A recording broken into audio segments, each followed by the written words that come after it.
অতুলনীয় নকশা আর কারুকার্যে সমৃদ্ধ ঐতিহাসিক ৬০ গম্বুজ মসজিদ হযরত খান জাহান আলী রহমতুল্লাহ কর্তৃক নির্মিত প্রায় ৬০০ বছরের ঐতিহ্যবাহী অপূর্ব এই মসজিদটির অবস্থান দক্ষিণের অন্যতম জেলা বাগেরহাটে। বাংলাদেশের ৩টি বিশ্ব ঐতিহ্যের একটি বাগেরহাটের এই মসজিদ আনুমানিক ৬০০ বছর আগের মসজিদ।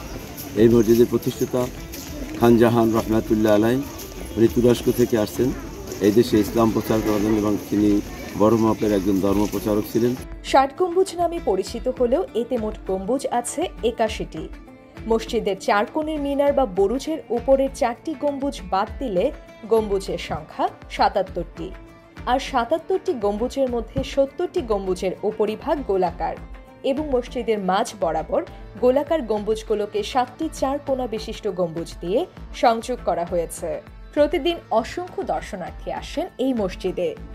বিমোহিত চোখে উপভোগ করেন দৃষ্টিনন্দন এই স্থাপনা। ৬০ গম্বুজ মসজিদে আমি এবারই প্রথম আসছি ঘুরতে।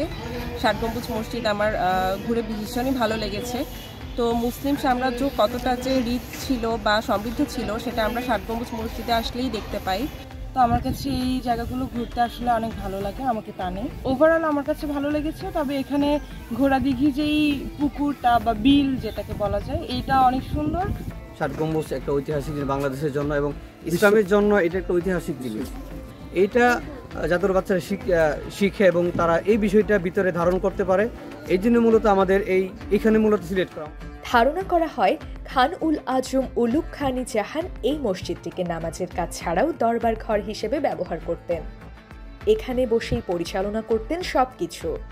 জনশ্রুতি আছে যে হযরত খান জাহান রহমতুল্লাহ ৬০ গম্বুজ মসজিদ নির্মাণের জন্য সমুদয় পাথর সুদূর চট্টগ্রাম, আবার কারো মতে ভারতের ওড়িশা রাজমহল থেকে অলৌকিক ক্ষমতা বলে জলপথে ভাসিয়ে এনেছিলেন।